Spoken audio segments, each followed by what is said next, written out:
capítulos del libro, destacando 2 obras recientes en el año 2021 y en el año 2023 sobre modelos pensionarios sostenibles y nuevas taxonomías editadas por la CIS y el CLAST. Y quien nos presentará el tema, los sistemas de pensiones público frente al privado. Adelante con su participación, maestro. Muchas gracias. Gracias, diputado. Muy buenos días. Muy buenos días a todas las personas que están en esta mesa, a todas las personas que nos acompañan de las diferentes organizaciones, instituciones y quien también viene por su propia cuenta por el interés del tema pensionario, que en efecto no es el tema único en materia de seguridad social, pero es uno de los más relevantes porque cabe la probabilidad de que en algún momento lleguemos a la vejez y la pregunta es qué vamos a hacer cuando estemos en esa etapa en la que nuestras capacidades físicas, quizá a veces las mentales, no nos van a permitir trabajar, no nos van a permitir ser autosuficientes. Entonces, este tema de las pensiones, pues, insisto, es una parte fundamental de los sistemas de seguridad social y yo quiero platicarles un poquito para contrastar entre lo público y lo privado.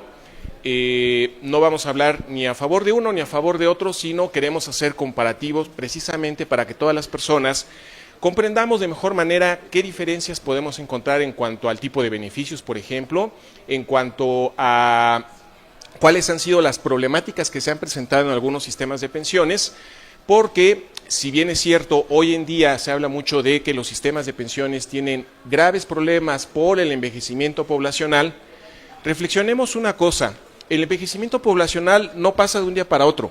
No es que el 31 de diciembre del 2025 éramos una población joven y el 1 de enero del 2026 ya somos una población envejecida. Ese es un tema gradual, es un tema que sí está avanzando más rápido, por ejemplo, de lo que se presentó en Europa, pero es algo que podríamos haber previsto con suficiente tiempo. Entonces, si vamos por favor a la siguiente diapositiva.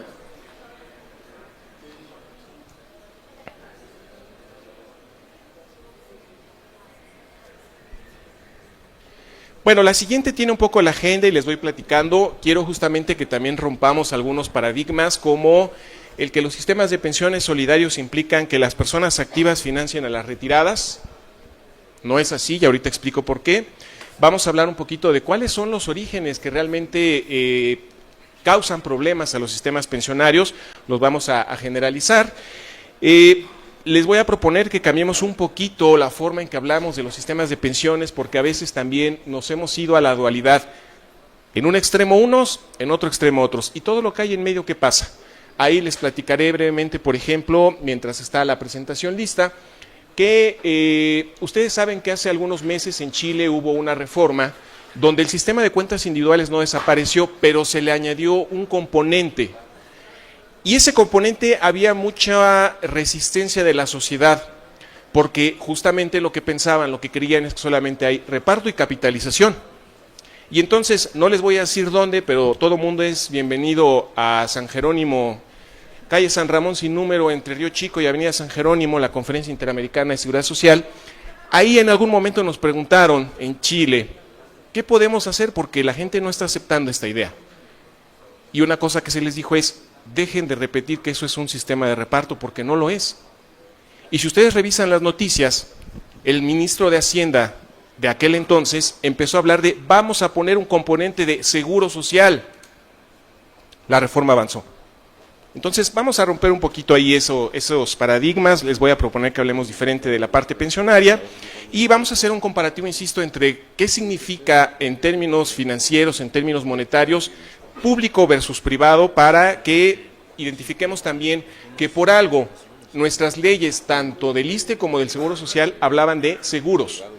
El seguro de invalidez, vejez y muerte o el seguro de jubilación, retiro por edad y año de servicio, centenía de edad avanzada, etcétera, etcétera. Entonces, ya está ahí la presentación, veo. Entonces, si vamos por favor a la siguiente. Es más, nos podemos brincar porque es la agenda y la tecnología se resiste, pero... Bueno, para que rompamos un poquito el tema de activos financiando retirados, que al día de hoy hay muchas instituciones que sí están funcionando así y tienen problemas precisamente porque quieren funcionar de esa manera. Si en este momento nosotros imaginamos que vamos a crear un sistema pensionario nuevo para todas las personas que estamos aquí, vamos a poner algunas condiciones de adquisición, vamos a poner por ejemplo una edad de 65 años y vamos a pedir que haya aportaciones, por ejemplo, durante 30 años. Es un ejemplo, no es una recomendación, solo para que lo tengamos muy claro. En este momento a lo mejor ya tenemos en la población aquí protegida gente de 65 años o más. Pero si estamos pidiendo que haya 30 años de aportaciones, entonces en este momento no hay personas pensionadas. Pero todas las personas que estamos participando vamos a aportar. ¿Por qué? Porque queremos juntar esos 30 años de aportaciones para que al llegar a los 65 podamos tener una pensión. Durante 30 años no voy a tener personas pensionadas. ¿Qué pasa entonces con todos esos recursos que sí se están aportando? No están yéndose a pagar pensiones de personas ya pensionadas porque ni siquiera las hay. Ese cúmulo de recursos que deberíamos estar reuniendo es lo que conocemos como las reservas. Y esas reservas, desde la ley de 1943 del Seguro Social se decía que se tenían que invertir en condiciones de seguridad, para que no se vaya a perder en alguna inversión riesgosa, de rendimiento, para no nada más tener ahí el dinero guardado, sino que crezca, y finalmente de liquidez. Para que cuando dentro de 30 años ya tengamos gente que tenga los 65 de edad y los 30 de aportaciones, haya recursos que podamos tomar y decir, mira, aquí empezamos a pagar tu pensión. Esa reserva que va creciendo es lo que permite que podamos ir pagando esas pensiones hoy, que empieza a haber después de 30 años personas pensionadas, dentro de 35, dentro de 40, dentro de 50. De tal manera que no necesitaríamos depender de aportaciones de personas trabajadoras activas para pagar las pensiones de las personas que están retiradas. Pero ¿qué ha pasado? Si nos vamos por favor a la siguiente diapositiva. Miren, esa grafiquita es ilustrativa nada más, construida con algunos datos, omito decir de dónde, pero justamente hay al lado un texto, no se alcanza a ver muy bien, pero es el extracto del informe financiero y actuarial del anteproyecto de ley del Seguro Social que preparó la Secretaría del Trabajo y Previsión Social en 1942. En 1942, justamente para darle vida al IMSS. Más o menos lo que dice es que el seguro de invalidez y vejez se basa en el sistema de primas promediales. Una prima media, una prima promedio, que en esa gráfica es la línea punteada horizontal, que está más o menos a la mitad, y que nos dice todas las personas van a tener que pagar en conjunto con sus entidades empleadoras, también con el apoyo del gobierno, un cierto monto. Y ese monto que estamos aportando no se va a ir inicialmente, insisto, a pagar ninguna pensión porque no hay gente pensionada. El área que está gris del lado izquierdo abajo, esa es la reserva. En algún momento, claro, lo que estamos aportando, pues va a hacer falta utilizarlo y no está tampoco mal utilizarlo. Lo comento porque, por ejemplo, en Costa Rica, en 2012, nos llamaron para que fuéramos a decir ¿por qué la Caja Costarricense de Seguro Social está usando las reservas para pagar pensiones? Pues porque para eso se creó, para pagar pensiones. Entonces, si en algún momento la prima no va a ser suficiente, pero ya vamos a tener gente pensionada, entramos a lo mejor en un proceso de envejecimiento de población, por eso la curva esa que está como creciendo es la que nos habla de cuánto cuesta pagar pensiones, y el área que le sigue gris es el área que no se está reuniendo con aportaciones de las personas, de las entidades empleadoras, pero se está tomando de la reserva que se tenía antes. Nuestro gran tema, y si vamos por favor a la siguiente diapositiva, híjole, no se alcanza a ver, ustedes disculparán, pero ahí están dos extractos de leyes. Lado izquierdo, recuadro verde, la Ley del Seguro Social de 1943, y lado derecho, recuadro amarillo, bueno, color mostaza, Ley del ISSSTE de 1983. ¿Por qué les presento estos dos? Reitero, no se alcanza a ver, pero más o menos cuando en la Ley del Seguro Social de 1943 se hablaba de qué hacer con esa reserva, se decía, vamos a invertirla en infraestructura hospitalaria, en construcción de colonias obreras, y hasta mucho después se acordaban de invertirlo, por ejemplo, en valores gubernamentales o en títulos de la iniciativa privada. Y algunos me dirán, qué bueno, gracias a eso el IMSS tuvo hospitales, sí. Pero cuando hiciera falta el dinero para pagar pensiones, ¿qué hacemos? Sálganse las personas enfermitas porque vamos a vender el hospital, necesitamos el dinero para... ¡No! ¿Eso fue culpa del envejecimiento poblacional? Esto tiene que ver con una cuestión de mal diseño, pero también a veces pasa que puede haber una mala gestión. Y no estoy hablando de dolo, de mala fe, a veces estoy hablando de impericia, o estoy hablando de algo que en seguridad social no hemos aprendido, pero que debiéramos aprendérselo al seguro privado, porque inicialmente la seguridad social se financió copiando la técnica del seguro privado. Bismarck en 1883 no conocía la técnica actuarial de la seguridad social, pero se conocía la del seguro privado, y así empezó a funcionar. ¿Qué es lo que pasa a veces por la impericia? Decía yo, en el seguro privado, por ejemplo, desde hace algunos años, esta legislatura le dio al país una ley de instituciones de seguros y fianzas que se basa en principios de solvencia 2, con los cuales las decisiones unipersonales no existen. Es más, mis colegas que trabajan en compañías privadas de seguros siempre están, es que hoy también tengo comité, porque hay comités para tomar decisiones colegiadas en todo lo que compete al manejo de dinero. Pregunta, ¿nuestras instituciones de seguridad social hacen eso? No lo sé. Puedo hablarles mucho de América Latina, no necesariamente todo de México. Y entonces, insisto, a veces la mala gestión nos lleva a que, como vemos en el segundo recuadro, cuando hablamos del caso del ISSSTE, fíjense que cuando hicieron la reforma en 2007 nos decían, es que el viejo sistema de reparto. Bueno, empezó a funcionar como sistema de reparto porque no le hicimos caso a la propia ley. Ese artículo 181, que a lo mejor algunas personas acá adelante alcanzan a ver, nos dice que para las pensiones del seguro de riesgos de trabajo, de jubilación, de retiro, pedaño de servicios y todos ellos, la financiación será a través del régimen financiero denominado primas escalonadas, que significa que si originalmente las personas trabajadoras al servicio del Estado y sus entidades empleadoras, entidades públicas, aportaban 7% de sus sueldos básicos, después de un tiempo a lo mejor entre las dos partes tenían que aportar 8, y a lo mejor unos 10 años después tenían que aportar 9, y luego 10, etcétera, etcétera. Pero si ustedes se acuerdan, en 2007 cuando se aprobó la ley del ISSSTE, seguía siendo 7%. Vamos por favor a la siguiente y entonces identificamos. A veces los problemas vienen por un mal diseño. Hace rato se comentaba, los sistemas de pensiones a veces salieron de una contratación, de una negociación ahí no muy clara, no muy transparente. Probablemente eso es un mal diseño. Pero también a veces viene la mala implementación. Lo que hizo el IMSS en 1943 de tomar dinero de las reservas de pensiones para hospitales fue una mala implementación de lo que originalmente se creó para el IMSS. Es que el IMSS, el dinero. El IMSS estaba cumpliendo con su ley. No podemos decir que, la gente del IMSS no cumplió con la ley. La ley es lo que le pedía al IMSS. Ocupa parte de este dinero para construir hospitales, para construir, etcétera. Mala implementación, y por eso también es muy importante. Mis colegas, creo que todavía, no sé si hay gente actuaria aquí, pero siempre recurrimos a la abogacía porque necesitamos que todo lo que nosotros decimos quede plasmado en la ley, para evitar también después todos estos problemas que ya llegaron al tribunal a decir que si la interpretación, que si dice, que si no dice, que si se entiende, que si la coma, que si el punto. Mala gestión, insisto, puede ser una mala gestión que puede venir incluso del mal diseño. O sea, no necesariamente tenemos que pensar, es que esa gente se robó, es que esa gente... Habrá casos en los que sí, pero no todos son esos. Y esa mala gestión a veces, insisto, de no tomar decisiones debidamente colegiadas. Por último están los factores externos.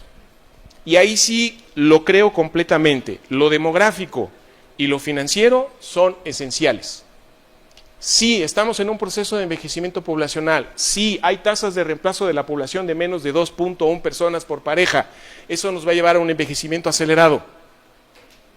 Pero eso no es el único problema por el cual los sistemas de pensiones pueden tener problemas.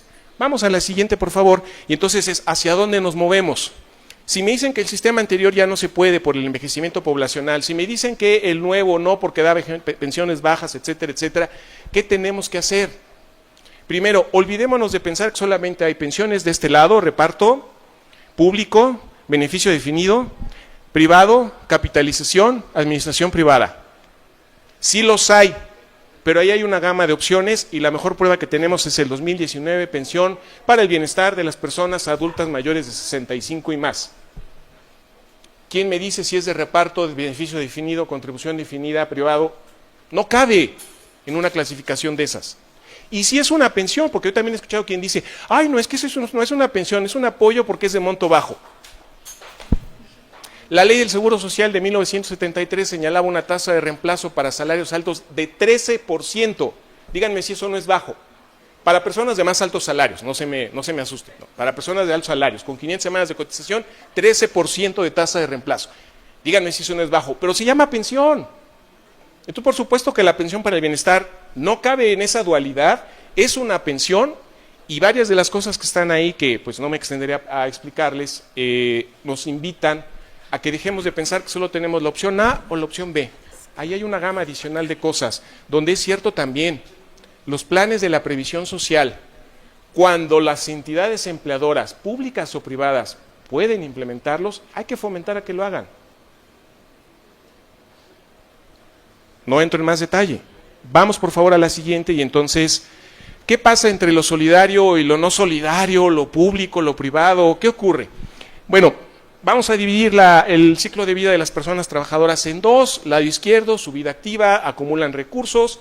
No voy a decir dónde los acumulan, si en una administradora privada, si en una administradora pública o en una institución de seguro social, pero están acumulando. Para que al llegar al retiro, en la vida pasiva, se use ese dinero, entonces se desacumula. Vamos a darle, no lo demos clic todavía. En la parte de abajo a lo mejor no se alcanza a ver. Este es un ejercicio tomado como si esa persona trabajadora ahí esquematizada ganara o tuviera un salario de 10 unidades de medida y actualización. Si esa persona quisiera llevarse una pensión igual a su salario de 10 unidades de medida y actualización a sus 65 años de edad y teniendo una persona cónyuge de 62 años, necesitaría 9.830.125 pesos. ¿Es mucho o es poco? No lo sé. Pero ustedes, cada quien por su cuenta, diría, y si yo tuviera la oportunidad de ahorrar por mi cuenta, de aquí a que llegue a los 65 años y mi cónyuge a lo mejor tiene 3 años menos, ¿lograré juntar 9.830.125 pesos? Y entonces, cuando nos vamos a la parte privada, ahí es, pues acumúlalo porque es tu dinero en tu cuenta y tienes que conseguirlo y tienes que lograrlo.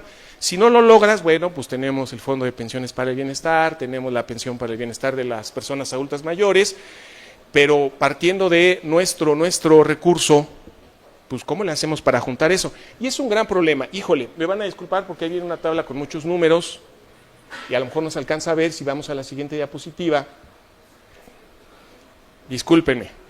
Este es un ejercicio hipotético de si tuviéramos 1 millón de personas que cuando se puede incorporar al mercado laboral a los 16 años de edad, con permiso obviamente de mamá, papá, de ambos, si ese 1 millón de personas a los 16 años se incorpora al mercado laboral, empieza a cotizar y todas esas personas permanecen hasta los 65 años de edad, ahí está el capital por persona, 9.830.125 pesos. Si todas esas personas desde los 16 hasta los 65 estuvieran trabajando, estuvieran aportando ininterrumpidamente y el 1 millón de personas llegara, pues se las pongo fácil. Necesitaríamos 9.830.125 millones para empezar a pagar pensiones. El presupuesto de gobierno, nos decía el señor diputado.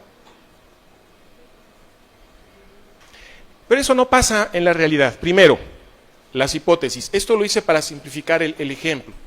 Lo actuarial es más complicado y por eso pues, las instituciones luego tienen que recurrir así de ¿dónde hay un actuario, conferencia interamericana, perdón, para que nos ayude a analizar nuestro sistema pensionario? Si yo tuviera, insisto, personas que ganaran salarios de 10 unidades de media actualización, y eso pasara, pues eso es lo que necesito. Pero como a la gente se va a empezar a morir, no todo el mundo va a llegar a los 65 años. Algunas no van a llegar, pero porque se fueron a lo mejor a la iniciativa privada. Algunas no van a llegar porque a lo mejor tuvieron un accidente de trabajo o un accidente ajeno al trabajo y quedaron personas discapacitadas y entonces ya no pueden seguir trabajando.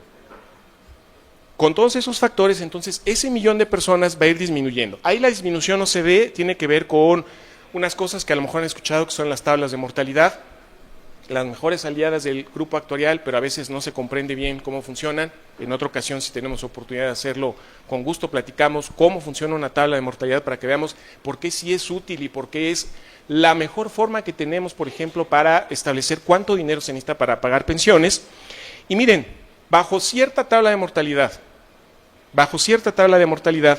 a los 65 años, ese grupo de 1 millón de personas se vería reducido a 841.696 personas, que es la última fila. No estoy considerando, insisto, a los que se fueron a la universidad privada y ya no regresaron, no estoy considerando a quienes se discapacitaron, nada más por muerte. Eso hace que el capital que yo necesite ya sea mucho menor. En letras rojas hasta abajo, en números rojos, bajó de 9 billones a 8.273.972 millones. O sea, bajó más o menos un 15% la necesidad de tener ese recurso. ¿Por qué? Porque lo reunimos entre todas las personas. Porque analizamos cómo todas las personas en conjunto nos íbamos a ir comportando, cómo íbamos a ir saliendo del grupo. Y entonces eso obviamente, voy a ponerlo entre comillas, abarata el costo. Porque para reunir 9 billones necesito más aportaciones que si nada más necesitara 8 billones. He ahí la importancia de que tengamos también un componente colectivo. Y ojo, dije también, no estoy diciendo como único componente pensionario. Y la mejor prueba de ello es, levanten la mano quién de ustedes por su cuenta, abajo del colchón, en un bote de la cocina, en una cuenta bancaria, comprando onzas de plata, ahorra.